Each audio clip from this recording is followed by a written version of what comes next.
आपने कभी ये विचार किया कि जब आपने अपने बच्चों को इतना पढ़ा लिखाया, बड़ा किया, और आपने कितना 20-25 साल तक तो पढ़ाई लिखाई में उनका खर्चा हो गया, और आप विचार करो 25 साल तक जो लड़का या लड़की दोनों पढ़ेंगे और उसके उपरांत आप उनको गृहस्थ जीवन का लिए आप उनकी मानसिकता तैयार करेंगे, और जो यदि उनसे बात करेंगे तो उस समय वह ये कहेंगे कि यदि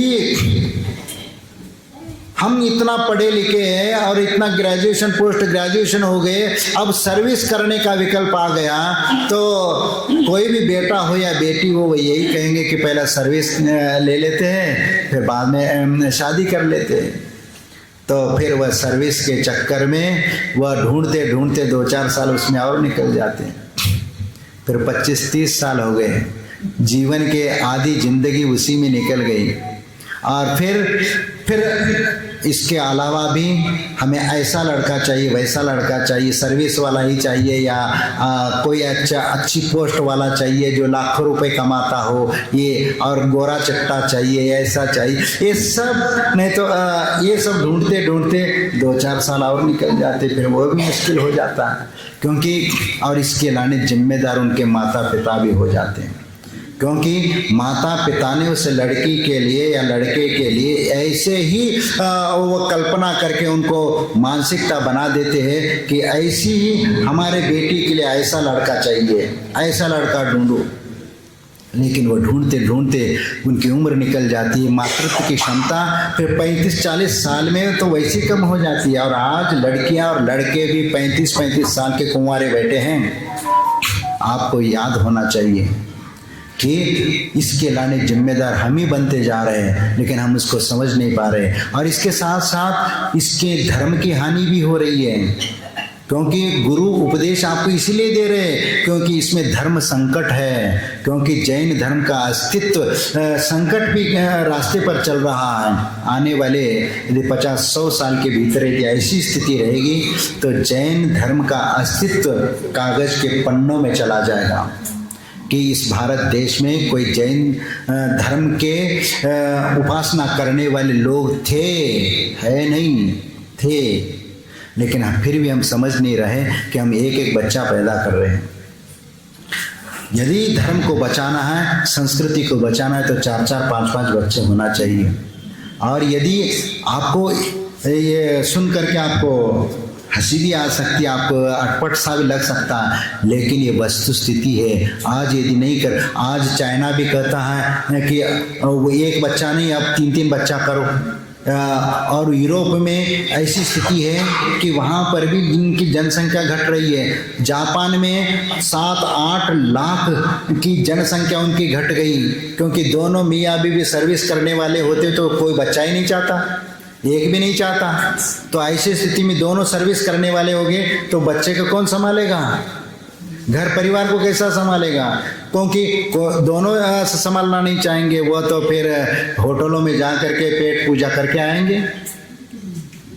घर में बनाने का कौन, भाई बनाना है तो तुम भी बनाओ हम भी बनाओ, क्योंकि हम दोनों बराबर हैं।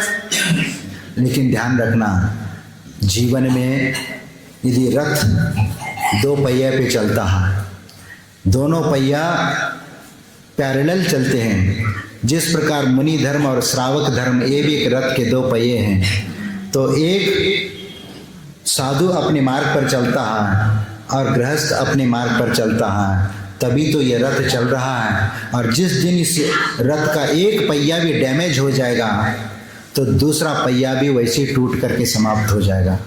इसी प्रकार गृहस्थ जीवन का ये जोड़ा भी ऐसा ही है कि दोनों एक दूसरे के पूरक बन करके चलते हैं, तब तक तो ठीक है, लेकिन पूरक तो तब बनेंगे एक तो घर को संभाले और एक तो बिजनेस को संभाले, या घर गृहस्थी का बोझ उठा ले, खर्चा पानी की व्यवस्था करा दे, खेती बाड़ी करे या बिजनेस करे या और भी कोई एक करे, लेकिन एक कमाए और एक घर को चलाए तो ही ये संभव है। और दोनों, मैं अपवाद में बहुत कुछ ही हो सकता है, ऐसा नहीं है कि सब ऐसे ही होते हैं, लेकिन ज़्यादातर आज जो स्थितियाँ निर्माण हो रही उसके बारे में मैं बता रहा हूँ कि दोनों यदि सर्विस करते हैं तो उसमें दोनों के बीच में ये आता है कि आज के नए पीढ़ी के जो बच्चे हैं वह अपने तरफ से सोचते हैं कि मेरा पैकेज कितना, तुम्हारा पैकेज कितना, तुमसे ज़्यादा मेरा पैकेज है, और ज़्यादा कुछ हो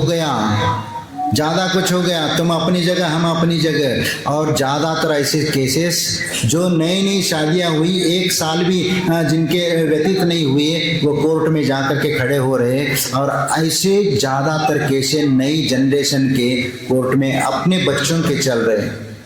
और लड़के के लिए लड़की उसके योग्य नहीं मिलती और लड़की के लिए वो लड़का उसके अनुरूप नहीं मिलता है, तो वह भी ऐसे कुंवारे रह जाती हैं। तो नहीं है तो लड़के अपने अनुसार स्कूल कॉलेज में पढ़ते पढ़ते अपनी सेटिंग कर ली और उसके हाथ पकड़ करके उनके साथ चले जाए। उसके लिए धर्म कर्म से कोई लेना देना नहीं। और लड़का भी वह जहाँ पर जो है, जो मिला, जो हाथ में पकड़ लिया ले आए। और आज जिन बच्चों कुंवारे बैठे हैं वह कहीं वो आसाम से, उड़ीसा से, उधर के लड़कियों को ले आ रहे, कौन सी जाति के, कौन से इसके है कोई मालूम नहीं है। और वह आ जाती है और इसके उपरांत दलालों के थ्रू लाखों रुपए उनके माँ बाप को दिया जाता है, फिर ले आते, शादी कर लेते, 2-4 महीने रह लेते और पूरा घर को समेट करके पूरा एक दिन भाग के चली जाती। तुम्हारा घर का सोना चांदी दौलत सब लूट करके ले जाती है। और जिस एड्रेस पे उनको देखा था वो एड्रेस भी नहीं मिलता है। ऐसे बहुत सारे केसेस हो रहे हैं। और आजकल ये बिजनेस बन गया, शादी करो और 2-4 महीने में तलाक के लिए कोर्ट में जाओ, नहीं है तो तलाक की धमकी दो या जेल का धमकी दो, नहीं तो हमारे लिए 1 करोड़ दो, 2 करोड़ दो। ऐसे करके वह लूटने का काम चल रहा है, क्योंकि बच्चों में जो संस्कार होना चाहिए वह संस्कार हम नहीं दे पा रहे।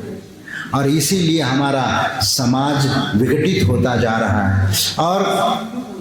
और इसके लिए जिम्मेदार भी माता पिता हो जाते हैं, क्योंकि आप यदि 25 साल तक लड़की को रखोगे पढ़ाई लिखाई में, वो मैच्योर हो जाएगी।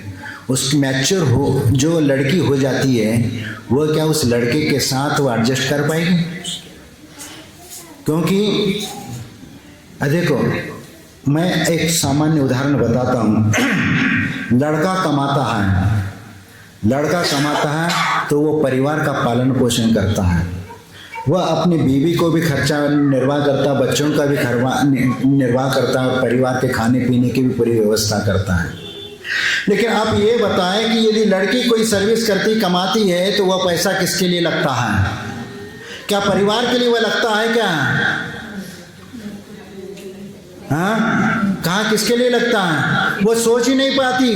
वह कहती है मेरा कमाया होगा पैसा, मेरा बैंक बैलेंस है। वैसे ऐसा नहीं कि सभी लड़कियां ऐसी होती है, सभी ऐसी होती है, वह भी अपने परिवार के लिए खर्चा करती है। लेकिन जब दोनों के बीच में विवाद की स्थिति रहेगी उस समय भी वह लड़का ही पूरा घर का खर्चा चलाता है, लड़की नहीं चलाती। वह अपना बैंक बैलेंस को बढ़ाती है। ये वस्तु स्थिति है।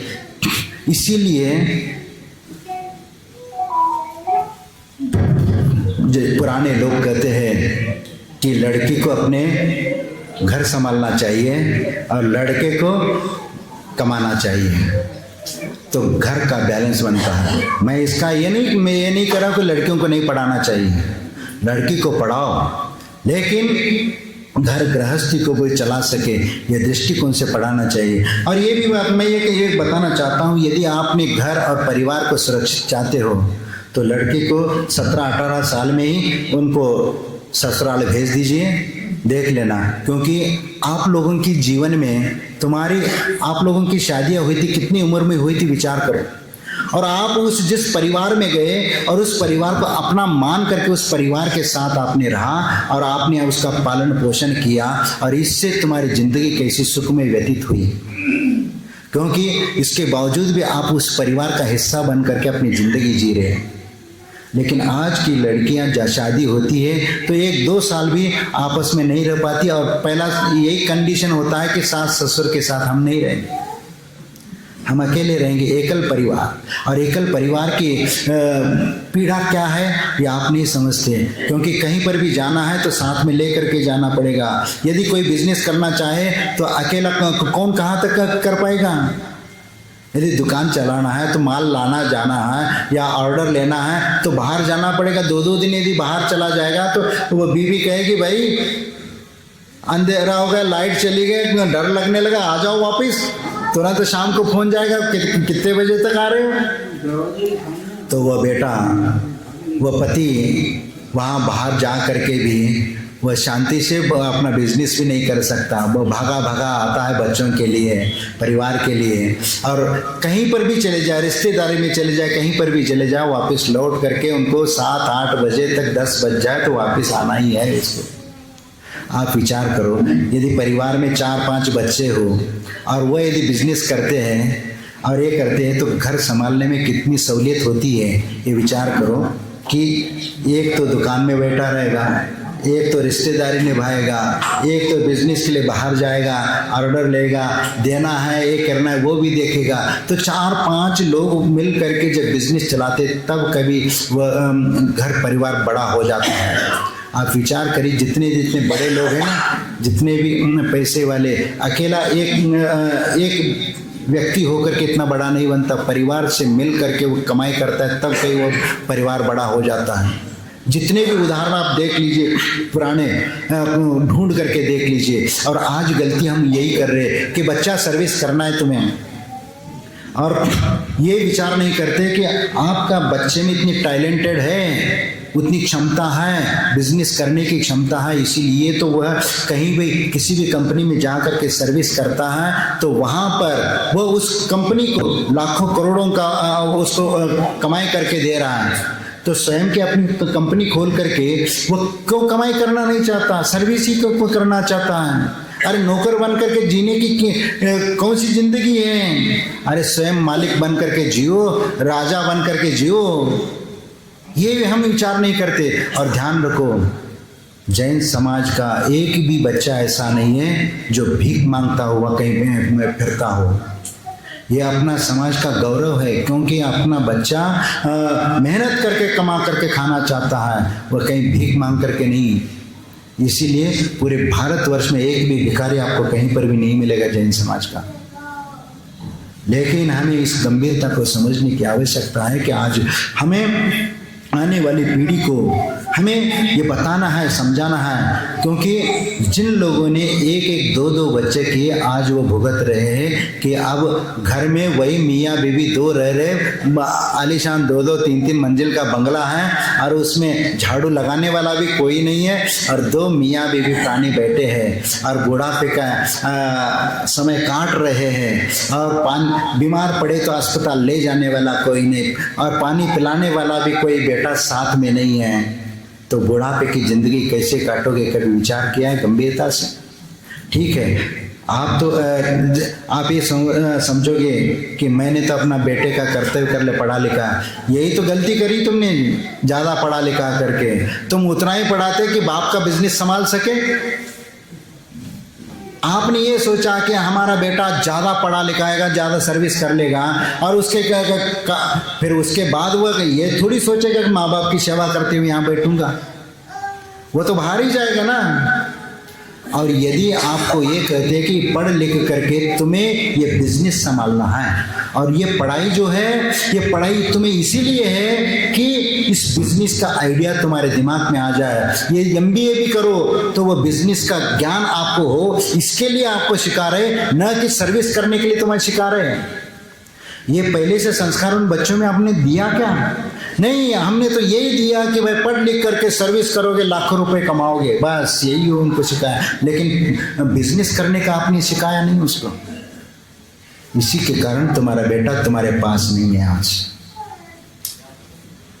और यदि आप पहले से उनको संस्कारित इसी ढंग से करते तो निश्चित वो बेटा वह माँ बाप को छोड़ करके वो बाहर सर्विस करने नहीं जाता। वह हमारे पास रहता है। लेकिन हम इस बारे में विचार नहीं करते, समझते नहीं। अरे फिर कहते कि ऐसा महाराज, और कई बार ये होता है कि शान से कहते कि मेरा बेटा अमेरिका में पढ़ रहा है तो वहाँ लाखों रुपए कमा रहा है, ये कर, बहुत शान से कहते हैं। लेकिन आप अपने अंतरंग से पूछ करके देख लीजिए कि तुम्हारा बेटा वहाँ 4-5 लाख भी महीने का कमा रहा है तो तुम उसके लिए खुश हो क्या? अपने अंतरात्मा से पूछ लेना कि बेटे की याद तुम्हें उस घर में कितनी सताती है, कि कमी कितनी खलती है। कभी आपने गंभीरता से कभी उस बात में विचार किया? नहीं। लेकिन क्या है, पछतावे अब हो तो क्या, चिड़िया चिग गई खेत। लेकिन आप आने वाली पीढ़ी को तो ये बात आप समझा सकते हो कि बेटा जो हम लोगों ने किया है वह गलती हम लोगों से हुई है, लेकिन तुम इस प्रकार की गलती मत करना कि आप 3-4 बच्चे 4-5 बच्चे कर लेना। लेकिन ये ध्यान रखना कि तुम पैसे वाले ज़्यादा हो इसलिए तुम प्राइवेट हॉस्पिटल में चले जाते हो, और प्राइवेट हॉस्पिटल में जाओगे तो सीधा ऑपरेशन से बच्चा होगा, और ऑपरेशन से बच्चा होगा तो 1 या 2, इससे ज़्यादा आगे बढ़ ही नहीं पाओगे। और सरकारी अस्पताल में जाओगे तो वहाँ नॉर्मल डिलीवरी तो हो जाती है। लेकिन आपको ये लगता है कि हम तो इतने स्टैंडर्ड वाले और हम सरकारी हॉस्पिटल में कहाँ से जाएं? हाँ, क्योंकि हम तो स्टैंडर्ड वाले हैं और लोग क्या कहेंगे ये सोचते हैं। लेकिन आपने कभी विचार किया कि एक वर्ग ऐसा भी है जो 10-10, 15-15 बच्चे पैदा करता है? वो तुम्हारे जिंदगी के लिए खतरा है, ये कभी आपने समझा? और हम अपनी संख्या को हम घटाते जा रहे हैं, वह संख्या अपनी बढ़ाते जा रहे हैं। लेकिन वो कभी प्राइवेट हॉस्पिटल में जा करके कभी डिलीवरी नहीं करते, वो तो सरकारी हॉस्पिटल में ही उनके सब कुछ होता है व्यवस्था। लेकिन हम समझते हैं कि वहाँ केयर नहीं होगी, ये नहीं होगी, ऐसा कुछ नहीं, वहाँ पर भी केयर होता है। लेकिन ये है कि और यदि कोई दिक्कत आती है तो वहाँ पर भी ऑपरेशन होता है, ऐसा नहीं कि वहाँ पर नहीं होता है। लेकिन हम उस बात को नहीं समझ पाते। हमारा डॉक्टर कहते हैं, हमारा परिवार का डॉक्टर, यही तो गलती है। जिसको आप परिवार का डॉक्टर समझ करके आप जाते हो वही तुम्हें लूटने का काम करता है, तुम्हें वही सजेशन देता है कि जितना अधिक से अधिक पैसा निकाल सकें। हम उस बात को नहीं समझ पाते हैं। हम इसीलिए यहाँ पर आए कि हम अपने परिवार को ये बताने की आवश्यकता है, हमें धर्म को बचाना है। धर्म को बचाने के लिए सब करने की आवश्यकता है। यदि नहीं करेंगे तो हमारे आने वाले भविष्य और हम अपने बच्चों का भविष्य अंधकार में जाएगा। और इसीलिए मैं आप लोगों से कहना चाह रहा हूँ कि बच्चे को उतना देर तक ये मत करो। बच्चियों के 18 साल में 12वीं तक पढ़ लिया ये करो, और उनको पढ़ना है तो वहाँ ससुराल में जा कर के वहाँ पढ़ाई कर लें। ये ध्यान रखा, यदि ऐसा होगा तो वहाँ जा कर के पढ़ाई करेगी तो कोई दिक्कत नहीं। लेकिन पढ़ाई के बाद शादी करना चाहोगे तो बहुत कठिन हो जाएगा।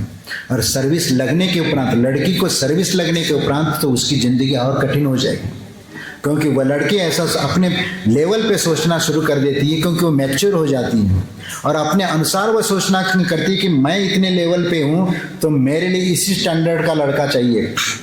और उस स्टैंडर्ड का लड़का सोचते सोचते उसके 2-4 साल 4-5 साल और निकल जाते हैं, तो उस स्टैंडर्ड का लड़का नहीं मिलता है तो 30-35 साल और 40 साल हो जाते हैं।